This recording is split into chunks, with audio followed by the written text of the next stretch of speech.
La 3. A ver, Daniel, buenas noches, ¿cómo estás? Buenas noches, Telma. Como siempre, un placer compartir contigo en tu programa, a la expectativa un poco de las distintas noticias que están ocurriendo en este momento. Así es, varias noticias de corte internacional. Una de ellas, estaba revisando la prensa y las páginas pues por internet, y aparece que Human Rights Watch pide a la OEA debatir crisis en Venezuela. ¿Qué piensas tú sobre esto? Yo creo que es un tema pertinente. De hecho, bueno, ya vimos hace un par de días el desencuentro que se dio en la discusión que tuvo la sociedad civil con la Comisión Interamericana y, por supuesto, con la presencia del secretario de la Organización Interamericana, José Miguel Insulza, donde el embajador Charlton tuvo algunas palabras hacia ciertos sectores de la sociedad civil que deben ser escuchados, porque precisamente uno de los principios rectores de la Organización de Estados Americanos es la conservación, prevención y promoción de la democracia.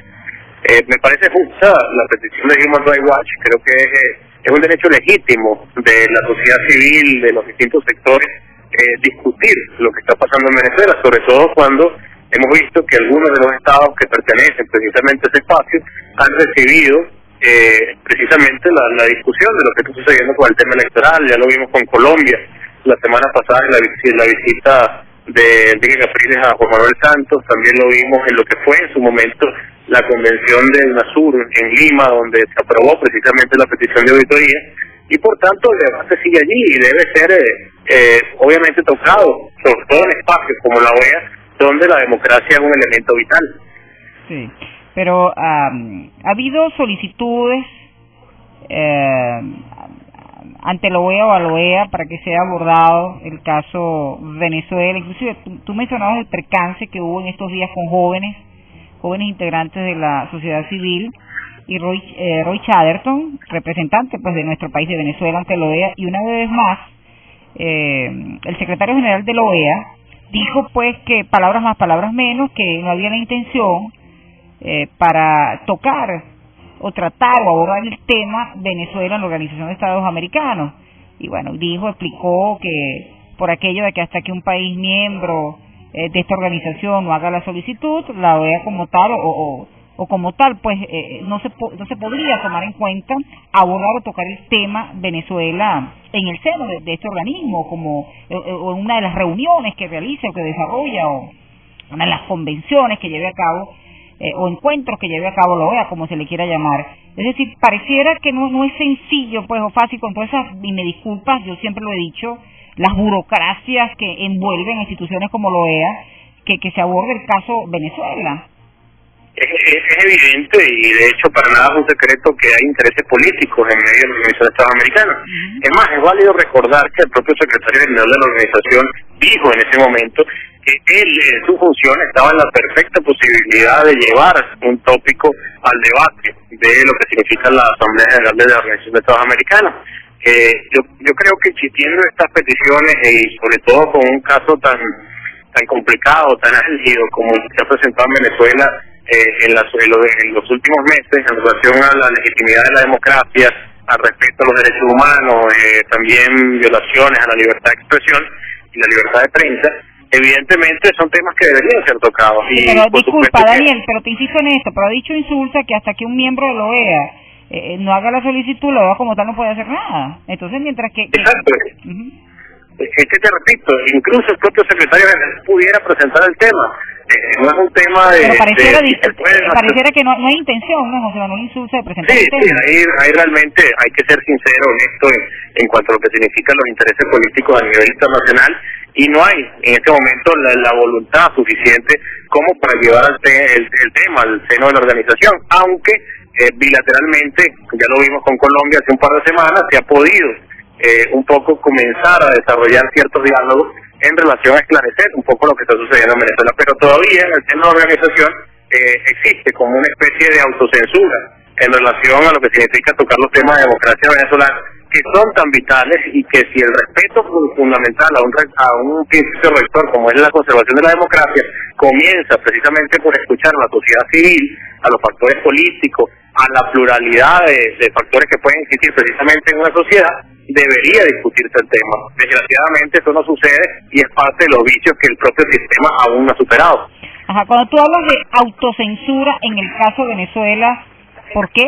Porque hemos visto a la OEA en otros casos actuar con una celeridad impresionante. Por ejemplo, podemos recordar el caso Honduras, el caso Paraguay.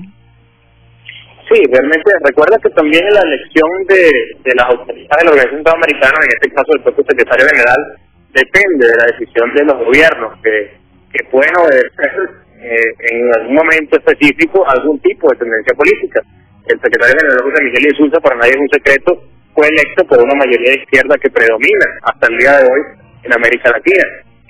Dentro de estas posibilidades de autocensura, en su momento se favoreció, tú bien lo mencionas, el caso de Manuel Zelaya en Honduras por ser uno de los gobiernos afectados que formaba parte de esa tendencia. También se hizo en el momento de la huelga de policías en Ecuador, donde se pronunciaron a favor del presidente Rafael Correa.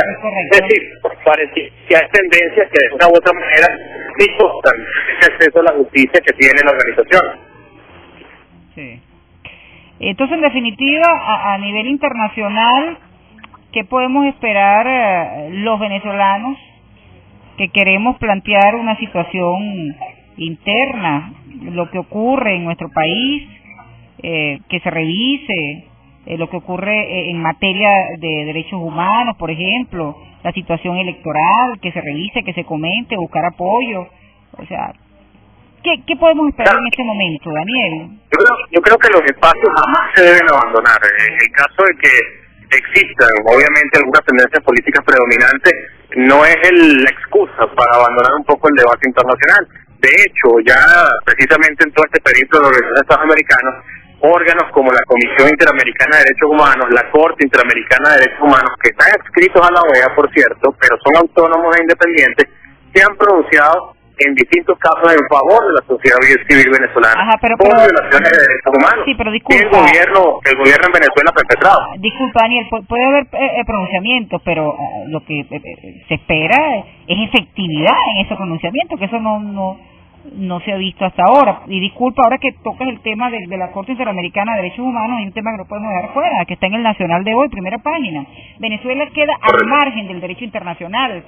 Se negó a cumplir la sentencia que ordenó reincorporar a 3 jueces, recordamos este caso.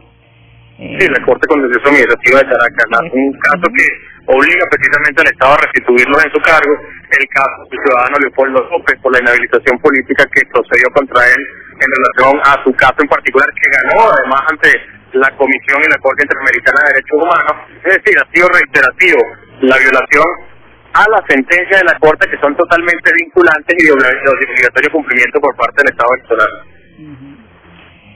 Bien, hay otro punto.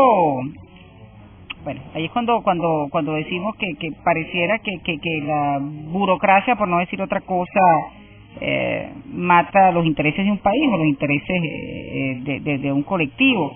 Hay otros intereses más fuertes, ¿no?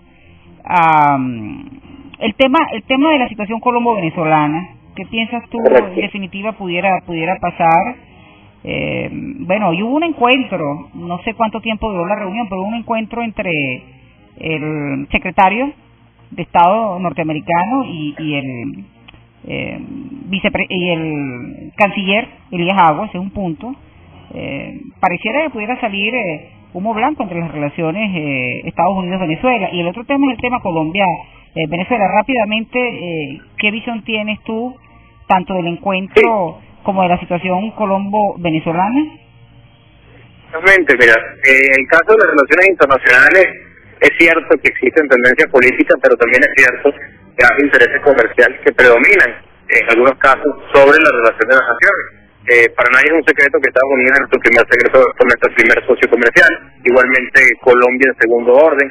Bien, algunos movimientos los colombianos como lo tuvieron hace una semana en relación a lo que significa el desarrollo de la auditoría y la conservación de la democracia en Venezuela, también lo ha hecho Estados Unidos en voz de su secretario de Estado John Kerry y por supuesto del propio presidente Barack Obama, preocupados por lo que significa la legitimidad del gobierno en Venezuela, pero obviamente eso no significa cortar la relación comercial, y es ese el mismo tema que precisamente predomina en escenarios como la OEA, donde un estado como Venezuela, con su capacidad petrolera, un estado monoproductor petrolero, puede de una u otra manera presionar a algunos estados más pequeños es lo que significa favorecer. Y en el caso de otros estados grandes como Estados Unidos y Colombia, obviamente el daño comercial que significa cortar la relación no le conviene a ninguno de los actores. Y aunque existen presiones, aunque existen desencuentros, aunque existen opiniones sobre lo que significa el manejo de la democracia en Venezuela, la relación comercial debe persistir y es algo que ha predominado a lo largo del tiempo, más allá de los avatares, las idas y venidas de lo que significa la relación de Venezuela bajo el gobierno del presidente Uribe, en el caso colombiano, después con Juan Manuel Santos, y también el caso norteamericano con Bush o Barack Obama, estando el presidente Chávez o ahora Nicolás Maduro. Creo que hacía mucho tiempo, Daniel, que Venezuela y Estados Unidos no se encontraban, ¿no? Sí, han tenido una relación sumamente áspera, al punto de que hoy la embajada americana funciona sin su representante principal, que es el embajador. Ya en su momento fue negada la designación del señor Larry Palmer por algunas palabras que emitió en contra del gobierno venezolano sobre sus vinculaciones a algunos hechos de corrupción. Y la relación ha sido sumamente difícil a lo largo de los años. En particular, y por eso mencionaba el tema económico, es que nunca en esos años se ha cortado la relación comercial, entendiendo ambos estados que es primordial el intercambio que han establecido por este tiempo. Bueno, Daniel, muchísimas gracias. Hay algo de interrupción en la línea. No sé si estás en clase en este momento, estás en la universidad, pero hay algo... Está lloviendo un poco, quizás esto afecte la señal. Bueno, muchísimas gracias, Daniel. Seguiremos abordando temas de corte constitucional e internacional como especialista en las dos materias, pues contigo. Los miércoles es el día previsto para el contacto contigo, nuestro buen amigo Daniel Merchán.